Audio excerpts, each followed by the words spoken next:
welcome to episode 77 of the Family Geekery podcast. I'm Amber. I'm Danny. And I'm Chris.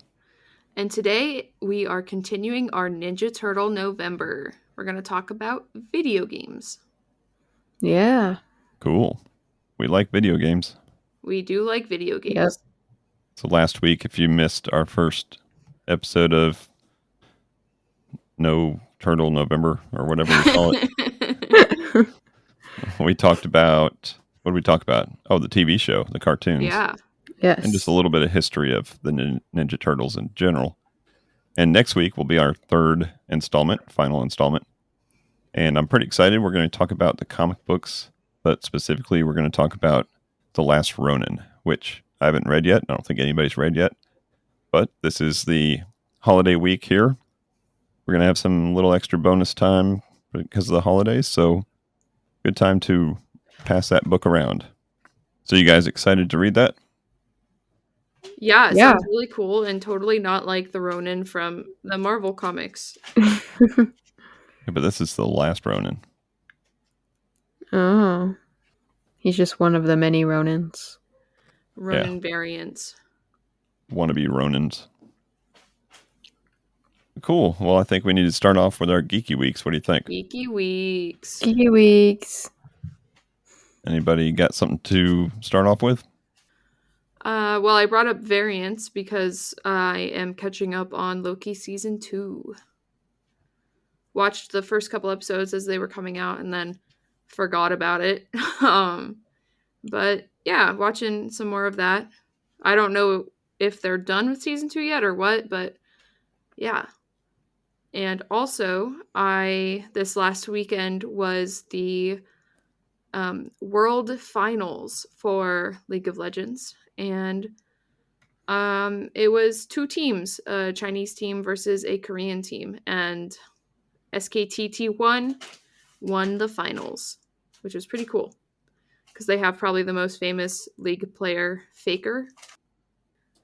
So yeah, that was a fun series to watch. It was a 3-0, which not the most fun to watch because it was a stomp every game, basically.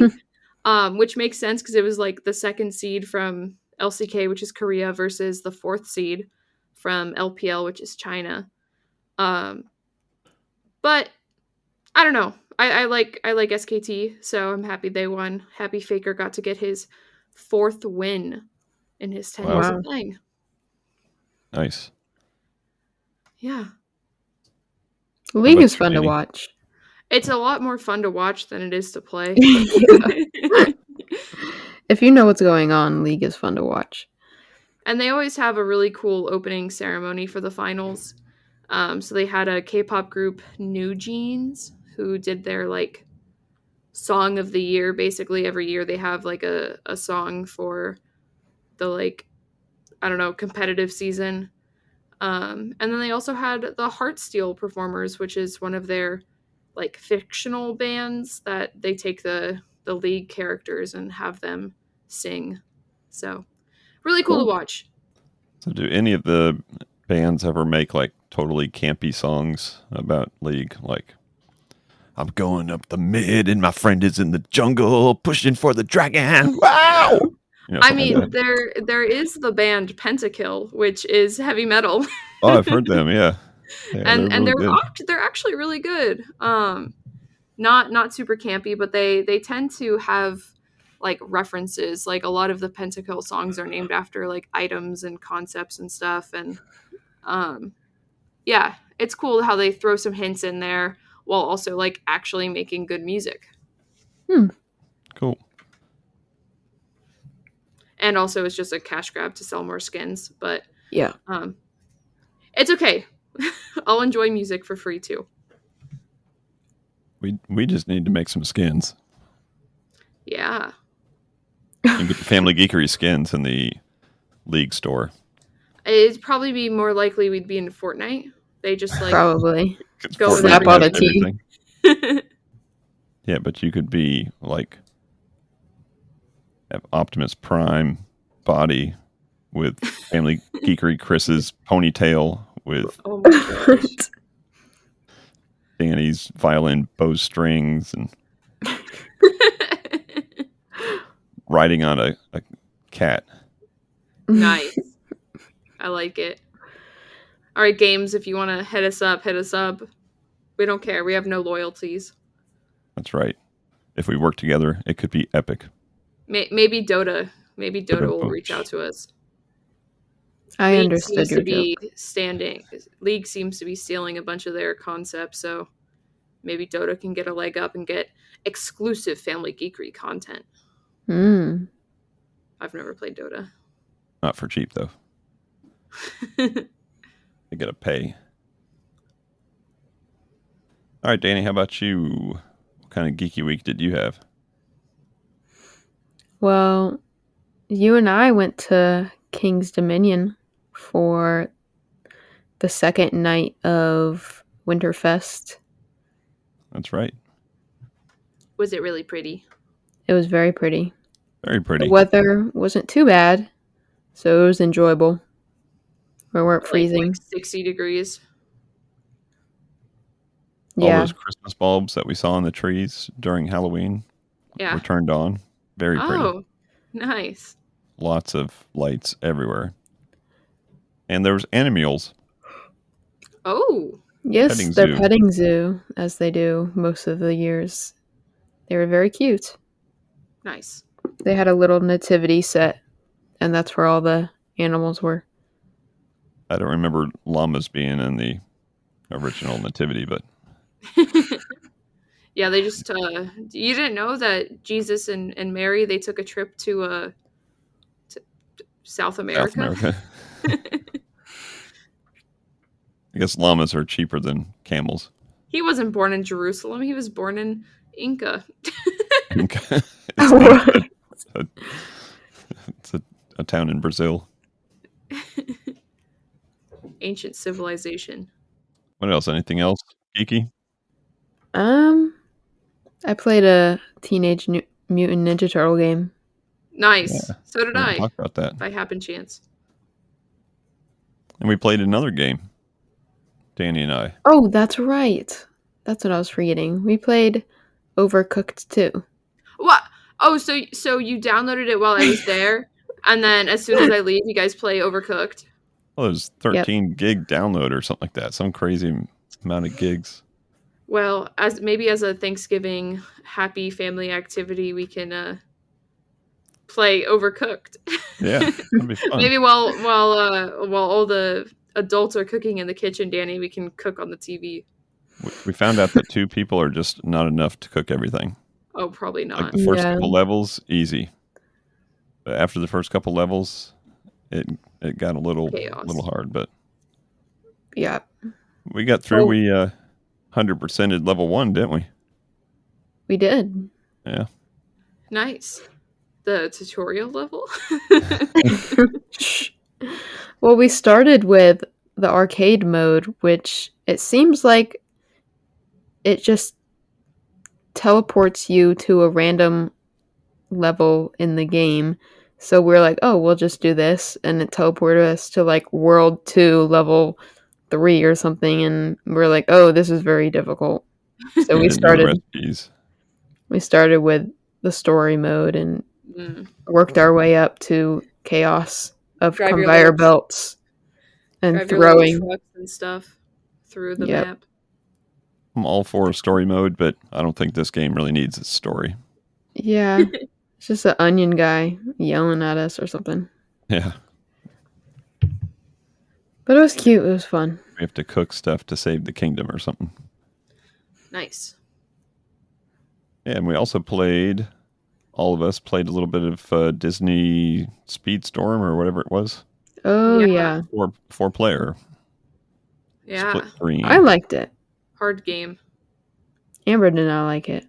I'm not good at racing games. I've never been good at racing games.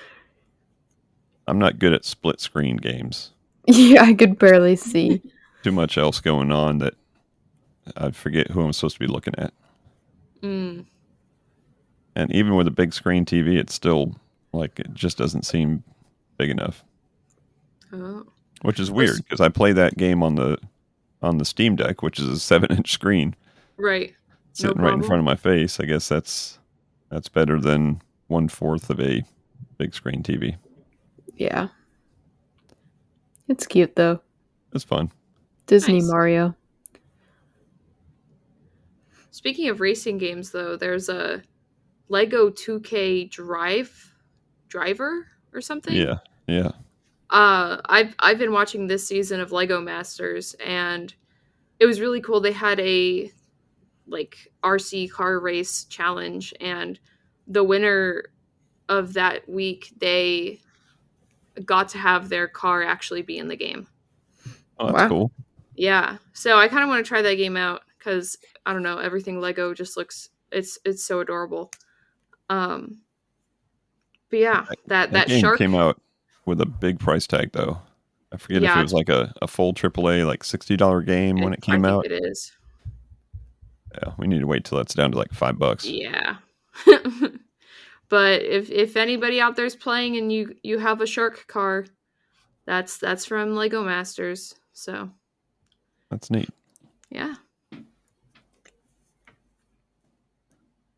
I guess Geeky Week wise, I pretty much played the games that we talked about with the girls. Went to the theme park. That was fun. And found out that the night after we went there, there was a little celebrity action going on there. An NBA player. What? NBA? No way. Yeah. So LeBron? Robin. Oh. No, Robin Thicke? Robin Thicke. Robin Lopez from the Milwaukee Bucks. Okay. Oh. Is in town because they're playing tonight against the Wizards. Oh. And yeah, there's pictures of him at King's Dominion. Crazy. So we could have met him? He's a big time theme park guy. Loves Disney. Oh, we should have met him. I told you we should have gone Sunday night. I know. Instead, we played Moose Master as a family. That's also something we did. We'll have to stalk his schedule and see what theme parks are nearby wherever he's playing.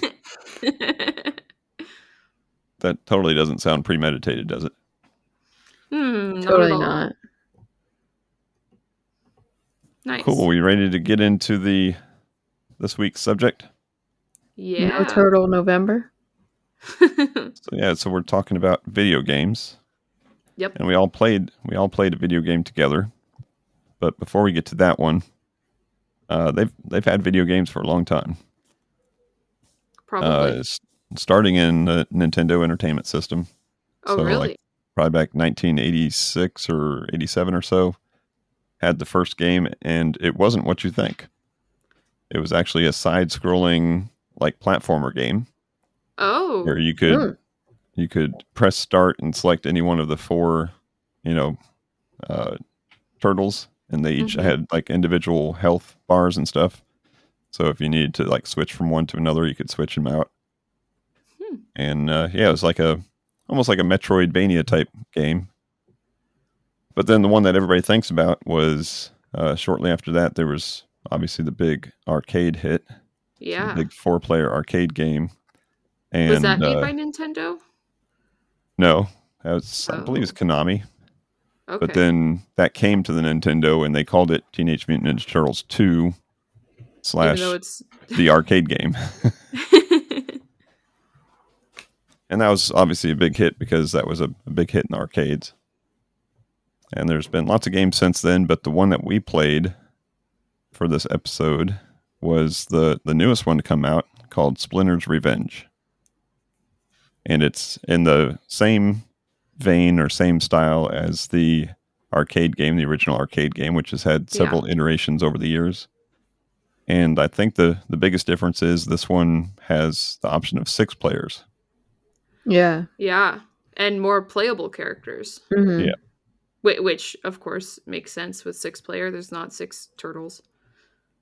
So they should make a 6-player version of this for the arcades, kind of like the classic 6-player X-Men cabinet that they had. That was ginormous. But yeah, 6 players. We played 4-player. Mm-hmm. That's as many people as we could we can get together to play. And what do you guys think? Well, I really liked the graphics on it. Um, of course, it was all pixely, which is cute, but it was like that new cute pixely, like Stardew Valley and stuff like that. Yeah. Everybody likes to do pixels now, which it works. It works for some games. I think it worked for this one. I liked how you could change the skins once you selected a character. Yeah. So you could have like a vibrant, color one, or kind of a subdued color one, and then almost like a 1-bit Nintendo Game Boy version. Because the Game Boy game was actually pretty popular too back in the Oh. day. So that was cool that you could pick skins. Yeah, and I think we realized that that's a good thing because for me, it wasn't really a problem because I picked April. Yeah. But the three other of you guys picked 3 turtles, and I'm sure that was a little hard to keep track of who you were if you were all the same color. Oh, definitely. It's So a I little think busy on having the the screen. It skins. was a lot busy on the screen. And I can imagine at busy. 6. I don't remember having that problem with the arcade game, Mm-hmm. the 4-player arcade game. Yeah. I don't know if the character sprites were a little bit bigger, compared to the level size. I think so. Yeah.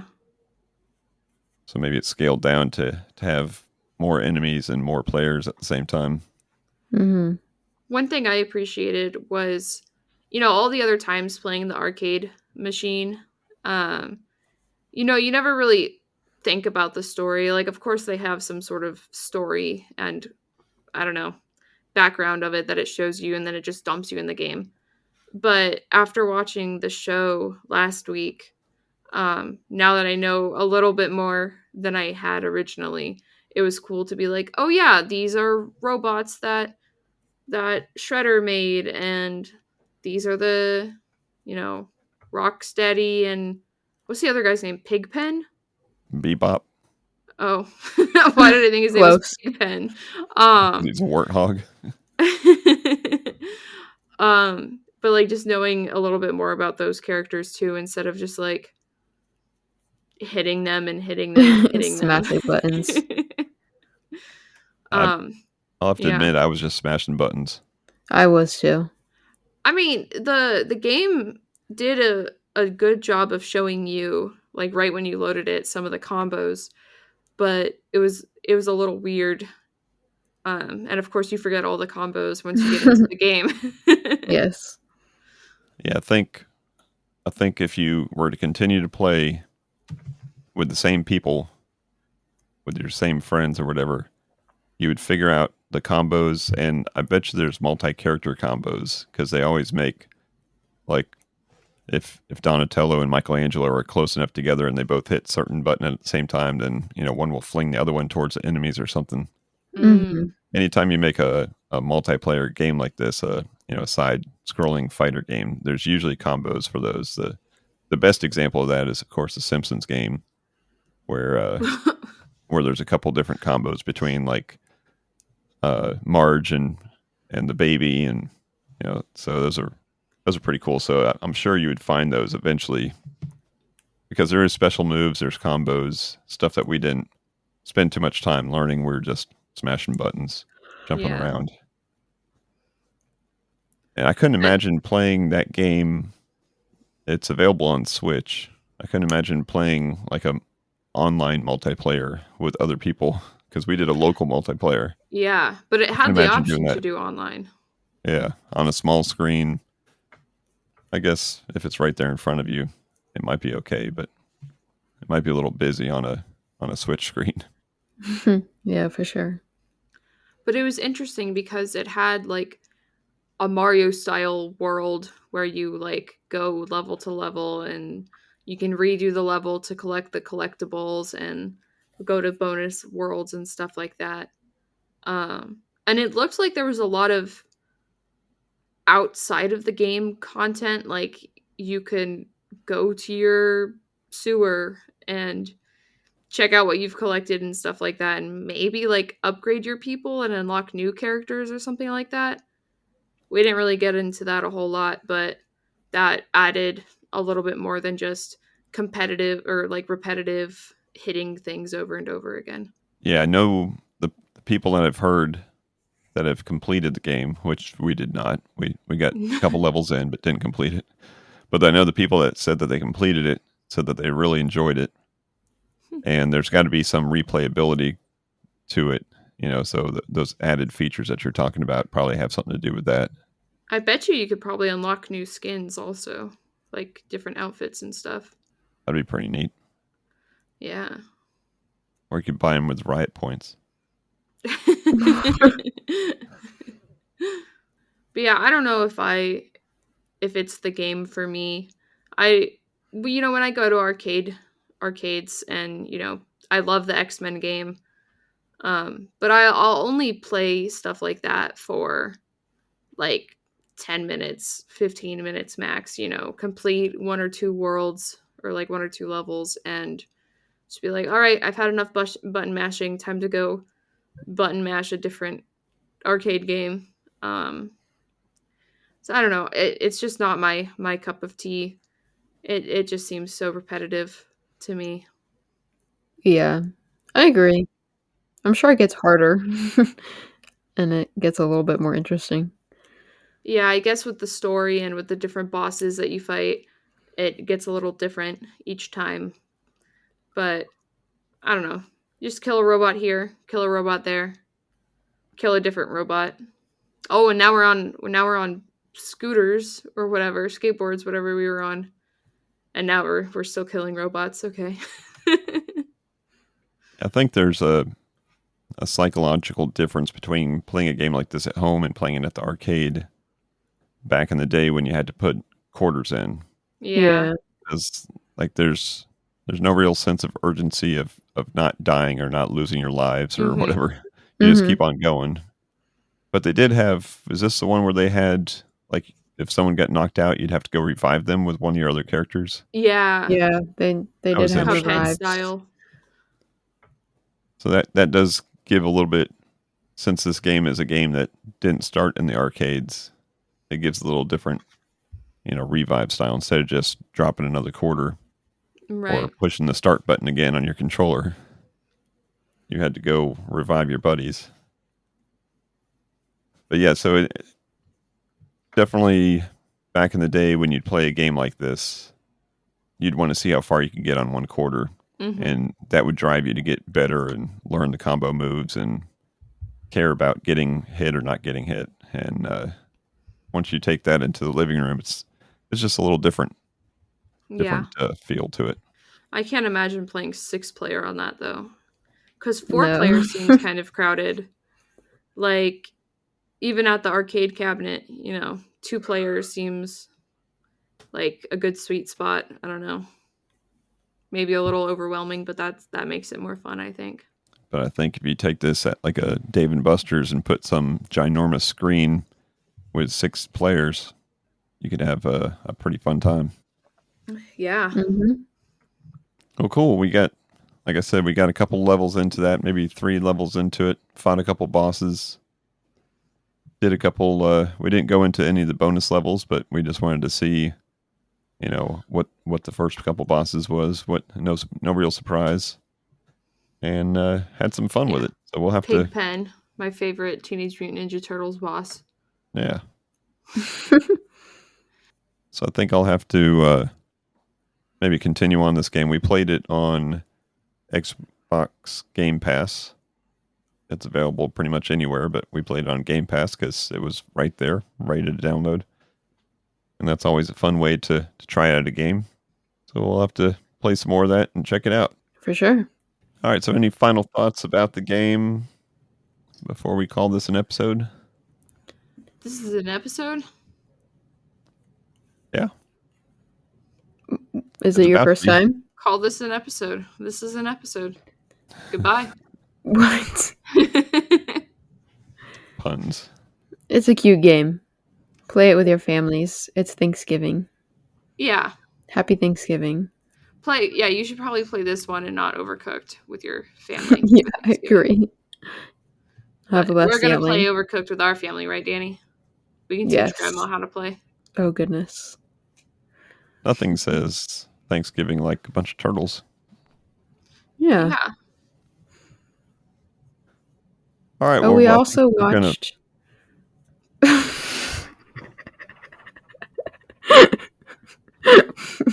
Is this going to be one of Danny's like out in left field additions to an episode? We watched Mickey Mouse Once Upon a Time. Or something. Yep, it sure is. Coming in late.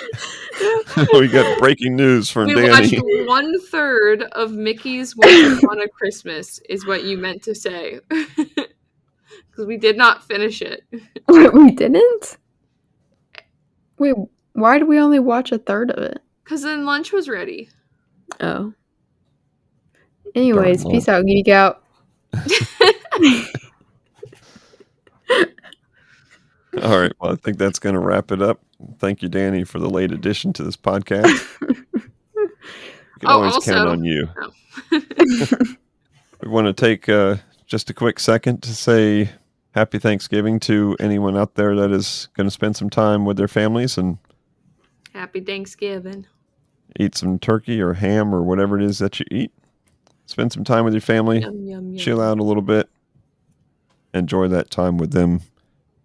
And then, of course, if you don't have family, I'm sorry, but you can spend it with us. We have 77 episodes of this podcast that you can listen to, and we're always your geeky family right here. that's right.